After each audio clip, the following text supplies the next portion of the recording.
ओम शांति। आज की मुरली के सभी मुख्य पॉइंट से पहले देखेंगे हम आज की हेडिंग। बाबा ने कहा, मीठे बच्चे, याद की मेहनत तुम सबको करनी है। तुम अपने को आत्मा समझ मुझ बाप को याद करो तो मैं तुम्हें सब पापों से मुक्त कर दूंगा। आज की मुरली से प्रश्न है, बाबा ने कहा, सर्व की सदगति का स्थान कौन सा है जिसके महत्व का सारी दुनिया को पता चलेगा? उत्तर है, आबू भूमि है सबकी सदगति का स्थान। तुम ब्रह्मा कुमारी इसके सामने ब्रैकेट में लिख सकते हो। यह सर्वोत्तम तीर्थ स्थान है। सारे दुनिया की सदगति यहाँ से होनी है। सर्व का सदगति दाता बाप और आदम, आदम अर्थात ब्रह्मा बाबा यहाँ पर बैठकर सबकी सदगति करते हैं। आदम अर्थात आदमी, वह देवता नहीं है, उसे भगवान भी नहीं कह सकते। आज की मुरली से पहला मुख्य पॉइंट, बाबा ने कहा, यहाँ अलग अलग होकर बैठना है। अंग से अंग नहीं मिलना चाहिए, क्योंकि हर एक की अवस्था में, योग में रात दिन का फर्क है। कोई बहुत अच्छा याद करते हैं, कोई बिल्कुल याद नहीं करते। तो जो बिल्कुल याद नहीं करते वह हैं पाप आत्माएं, तमो प्रधान, और जो याद करते हैं वह हो गए पुण्य आत्मा, सतो प्रधान। जो याद नहीं करते बाबा बोलते वो है पाप आत्माएं। आज की मुरली से दूसरा विशेष पॉइंट है, ध्यान से समझेंगे। बाबा ने कहा, द्वापर में शास्त्र आदि बनाते हैं और कोशिश करते हैं राजयोग सिखलाने की, परंतु राजयोग तो सिखा ना सके। वह तो बाप जब सम्मुख आते हैं तब ही आकर सिखलाते हैं। तुम जानते हो कैसे बाप राजयोग सिखलाते हैं। फिर 5000 वर्ष बाद आकर ऐसे ही कहेंगे, मीठे मीठे रूहानी बच्चों। ऐसे कभी भी कोई मनुष्य को कह ना सके। योगे योगे किसी भी मनुष्य ने कभी किसी को बच्चों के नाम से संबोधित नहीं किया है, ना किसी देवताओं ने। ना देवताएं देवताओं को कह सकते हैं। एक रूहानी बाप ही रूहानी बच्चों को कहते हैं। एक बार पाठ बजाया, फिर 5000 वर्ष के बाद पाठ बजाएंगे, क्योंकि फिर तुम सीढ़ी उतरते हो ना।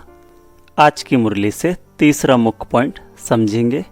बाबा ने कहा, स्वर्ग शिव बाबा ने स्थापन किया ना, तो शिव बाबा को और सुख धाम को याद करो। पहले पहले शांति धाम को याद करो तो चक्र भी याद आएगा। बच्चे भूल जाते हैं, इसलिए घड़ी घड़ी याद कराना पड़ता है। हे मीठे मीठे बच्चों, अपने को आत्मा समझो और बाप को याद करो तो तुम्हारे पाप भस्म हो। प्रतिज्ञा करते हैं, तुम याद करेंगे तो पापों से मुक्त कर दूंगा। भगवान शिव बाबा हमसे प्रतिज्ञा कर रहे हैं कि अगर हम उनको याद करेंगे तो वह हमें सभी पापों से मुक्त कर देंगे।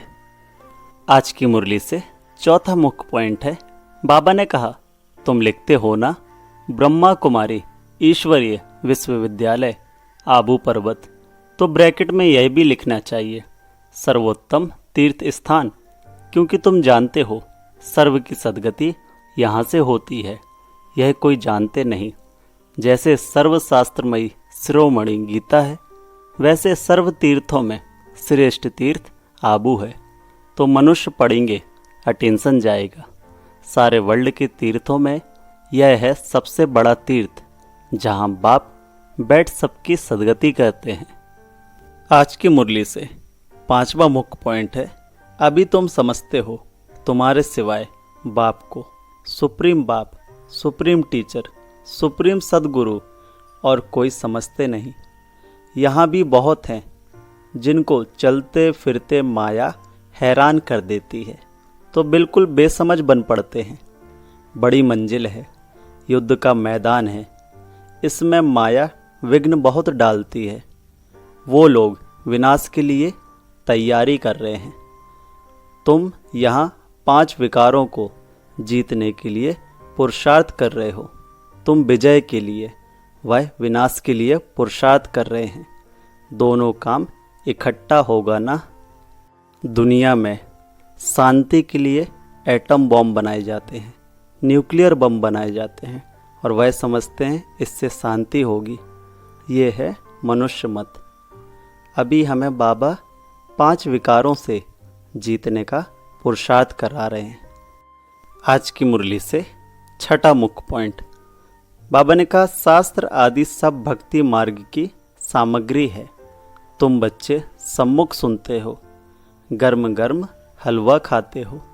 सबसे जास्ती गर्म हलवा कौन खाते हैं? ब्रह्मा। यह तो बिल्कुल उनके बाजू में बैठे हैं। झट सुनते हैं और धारण करते हैं, फिर यही ऊंच पद पाते हैं।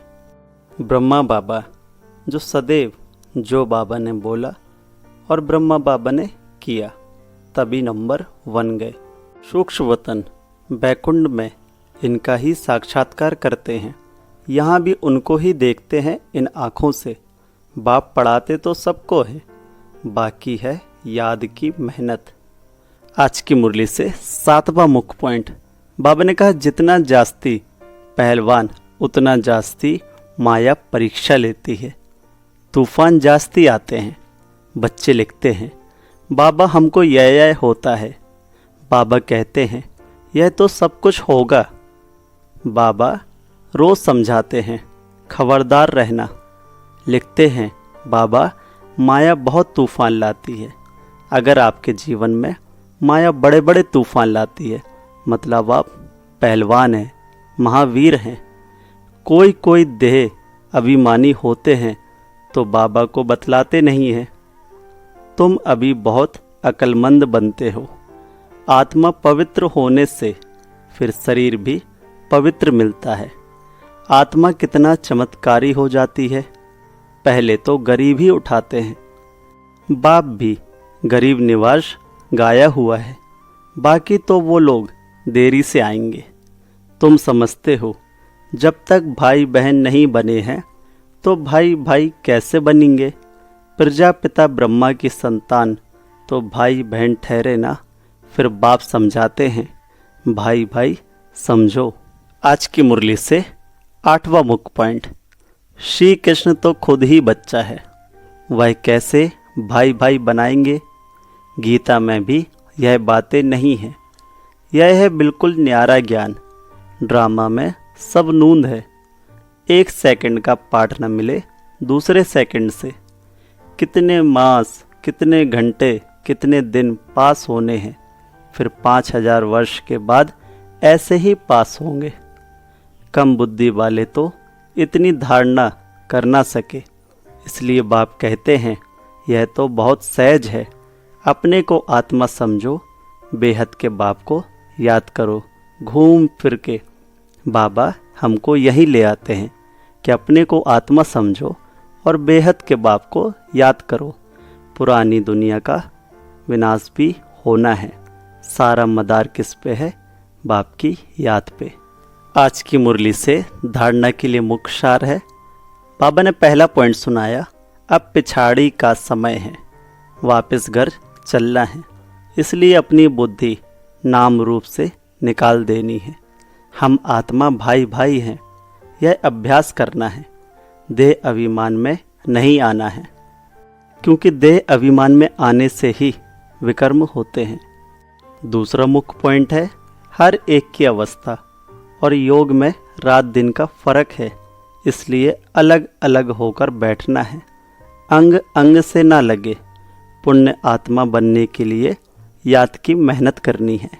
आज बाबा ने विशेष वरदान दिया। बाप के प्यार में अपनी मूल कमजोरी कुर्बान करने वाले ज्ञानी तू आत्मा भव। डिटेल है, बाप दादा देखते हैं। अभी तक 5 ही विकारों के व्यर्थ संकल्प मेजॉरिटी के चलते हैं। ज्ञानी आत्माओं में भी कभी कभी अपने गुण व विशेषता का अभिमान आ जाता है। हर एक अपनी मूल कमजोरी व मूल संस्कार को जानता भी है। उस कमजोरी को बाप के प्यार में कुर्बान कर देना, यही प्यार का सबूत है। स्नेही व ज्ञानी तू आत्माएं बाप के प्यार में व्यर्थ संकल्पों को भी निछावर कर देती हैं। आज बाबा ने स्लोगन दिया, स्वमान की सीट पर स्थित रहे, सर्व को सम्मान देने वाले माननीय आत्मा बनो। जो बच्चे सम्मान की सीट पर स्थित रहते हैं वही सबको सम्मान देने वाली आत्मा बनते हैं। ओम शांति। मिलते हैं अगली मुरली के साथ। ओम शांति। मेरा बाबा मीठा बाबा।